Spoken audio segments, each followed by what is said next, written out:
Bismillahirrahmanirrahim. Assalamu alaikum dear friends. This is Fausia and it's my channel Health and Homeo by Fausia. I am a homeopath and today I am talking about the restless leg syndrome issue. ये एक ऐसा मसला है कि जो हमारे माशरे में 5 to 6% लोग जो हैं वो इससे मुतासिर हो रहे होते हैं। और इसमें होता क्या है कि किसी भी शख्स को स्पेशली रात के वक़्त या जब कभी भी वो एक रेस्टिंग पोज़ीशन पे होते हैं, उनको अनकम्फ़र्टेबल और अनप्लेज़ेंट सी फीलिंग्स आ रही होती हैं और उनको अपनी टाँगों में बहुत ज़्यादा शदीद दर्द महसूस हो रहा होता है, जिसको अवॉइड करने के लिए, जिससे निजात हासिल करने के लिए वो अपने टाँगों को मुस्तकिल मूव करते रहते हैं, उनको हिलाते-जुलाते रहते हैं। सबसे ज़्यादा एकिंग जो है, पेन्स हैं, इसके अलावा उनको बर्निंग सेंसेशन बहुत ज़्यादा आ रही होती है। इसके अलावा उनको इसके वजह से इंसोम्निया का प्रॉब्लम हो जाता है, उनकी नींद बुरे तरीके से डिस्टर्ब हो जाती है।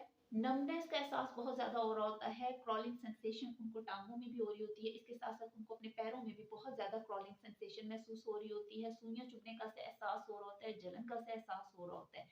तो इससे रिलीफ हासिल करने के लिए लोग सबसे ज़्यादा जो है वो बेड पे हैं, लेकिन वो अपनी लेग्स को मूव मूव करते रहते हैं या फिर अपने आप को मूवमेंट की सी सिचुएशन में रखते हैं या फिर उठ के चलना-फिरना शुरू कर देते हैं ताकि इस तकलीफ से निजात हासिल की जा सके।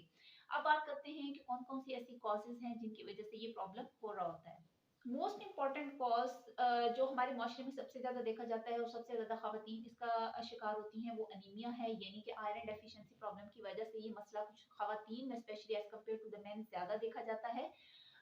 इसके अलावा बहुत से लोगों को फिब्रोमाइल्जिया का प्रॉब्लम होता है, उसकी भी एक ये भी एक उसकी एक रीज़न हो सकती है। इसके अलावा बहुत से लोगों को जेनेटिक इश्यू होता है कि अगर किसी के पेरेंट्स में ये मसला रहा हो, तो जीन्स के थ्रू आगे उनके जो बच्चों में ये प्रॉब्लम जो है वो आगे ट्रैवल कर रही होती है। इसके अलावा अल्कोहल लेने वाले लोगों में स्पेशली ये मसला बहुत ज़्यादा आता है। पेरिफेरल न्यूरोपैथी जो कि सीएनएस हमारे सेंट्रल नर्वस सिस्टम का एक प्रॉब्लम होता है, उन लोगों को भी ये मसला सामने पेश आ रहा होता है। इसके अलावा प्रेगनेंसी का लास्ट ट्राइमेस्टर जो है, जो ख़वातीन प्रेग्नेंट हैं, उनके लास्ट ट्राइमेस्टर में ये प्रॉब्लम देखने में ज़्यादा सामने आता है। इस बीमारी को विलिस एक्वोम सिंड्रोम भी बोला जाता है। इसमें जो होम्योपैथिक मेडिसिन्स हैं, जो कि बहुत ज़्यादा इफ़ेक्टिव हैं, जो इसमें इस्तेमाल की जाती हैं, मैं उनका आप लोगों के साथ आज डिस्कस करूँगी, वो मैं आप लोगों के साथ शेयर करूँगी।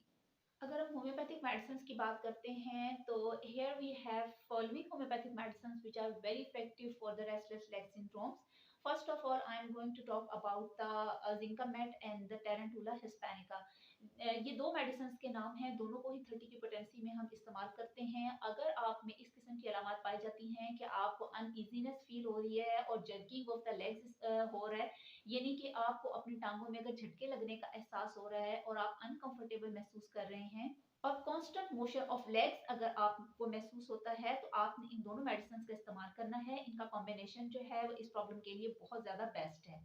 आपने इसके 5-5 ड्रॉप्स जो हैं वो दिन में 3 दफ़ा लेने हैं। 1 कप पानी ले लें या आधे कप पानी में इन दोनों मेडिसिन्स के 5-5 ड्रॉप्स आप इस्तेमाल करना शुरू करें।